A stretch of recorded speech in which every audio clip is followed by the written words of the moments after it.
Assalamualaikum warahmatullahi wabarakatuh. Nama saya Arsito Herula Tendugon, kelas HTMB semester 4, jurusan Hukum Tata Negara.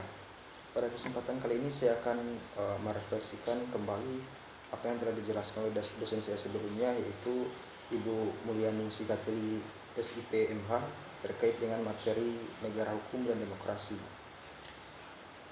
Baik, langsung kita mulai saja. Berbicara persoalan negara hukum dan demokrasi, terdapat korelasi yang jelas antara negara hukum yang bertumpu pada konstitusi dengan kedaulatan rakyat yang dijalankan melalui sistem demokrasi.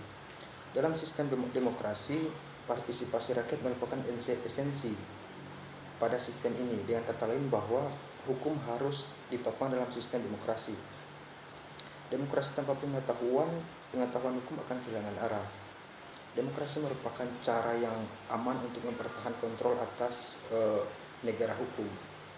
Dimanapun di belahan dunia ini, tak satu pun negara yang sudah mengklaim sebagai negara modern. Nah, mau tak mau harus mengembangkan nilai-nilai demokrasi itu sendiri. Negara kita misalnya, di dalam Undang-Undang Dasar Republik Indonesia tahun 1945 pasal 1 ayat 2 dan 3 jelas mencantumkan kedua konsep sebagai sebuah modal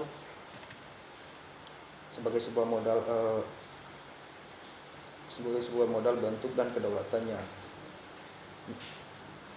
Negara dalam hal ini ditempatkan pada bagian awal Undang-Undang Dasar 1945.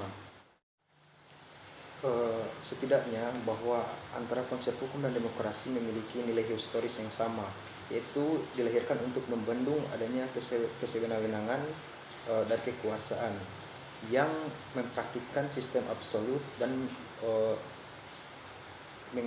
mengalihkan hak dari rakyat itu sendiri. Hampir dari seluruh negara-negara modern secara formal menganut asas kedaulatan. Artinya kedaulatan berada di tangan rakyat dan kekuasaan bersumber kepada rakyat itu sendiri. Sebab makna demokrasi itu sendiri yaitu dari rakyat, oleh rakyat, dan diperuntukkan untuk rakyat, semata-mata hanya untuk rakyat. Dasar tersebut kemudian dikenal sebagai konsep demokrasi secara formal. Demokrasi merupakan sesuatu yang diidealkan oleh setiap negara, kendati pemahaman itu penerapan di setiap negara berbeda-beda. Teori kedaulatan rakyat demokrasi adalah ajaran yang menentukan bahwa sumber kekuasaan tinggi kedaulatan suatu negara yaitu berada di tangan rakyat. Dengan demikian, aturan dan kekuasaan yang dijalankan oleh negara-negara tak boleh bertentangan dengan rakyat itu sendiri. Asas kedaulatan rakyat atau konsep demokrasi mengandung dua arti. Yang pertama, demokrasi yang berkaitan dengan pemerintahan atau bagaimana caranya rakyat ikut sertakan dalam penyelenggaraan kekuasaan atau penyelenggaraan pemerintahan. Yang kedua, demokrasi yang dipengaruhi oleh keadaan kultur sosial historis suatu bangsa, sehingga muncul istilah demokrasi konstitusional. Demokrasi rakyat dan demokrasi Pancasila memiliki ikatan yang kuat, sebab nilai-nilai Pancasila digalih oleh keadaan sosial dari rakyat itu sendiri.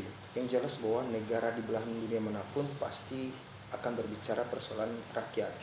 Rakyat menjadi titik sentral karena rakyat di suatu negara adalah pemegang kedaulatan, dan dengan kedaulatan tersebut bersumber dari kekuasaan.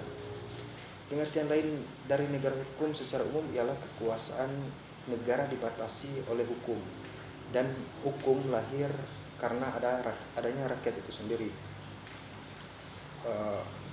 Saya mengambil kesimpulan bahwa dalam pembahasan materi kali ini yaitu terdapat 3 sub pokok. Yang pertama rakyat, kemudian negara, dan hukum itu sendiri. Mungkin hanya itu yang dapat saya jelaskan pada kesempatan kali ini terkait dengan materi negara hukum dan demokrasi. Lebih dan kurangnya saya mohon maaf. Apabila masih ada yang salah dan keliru, mohon dimaafkan. Wabillahi taufiq wal hidayah. Wassalamualaikum warahmatullahi wabarakatuh.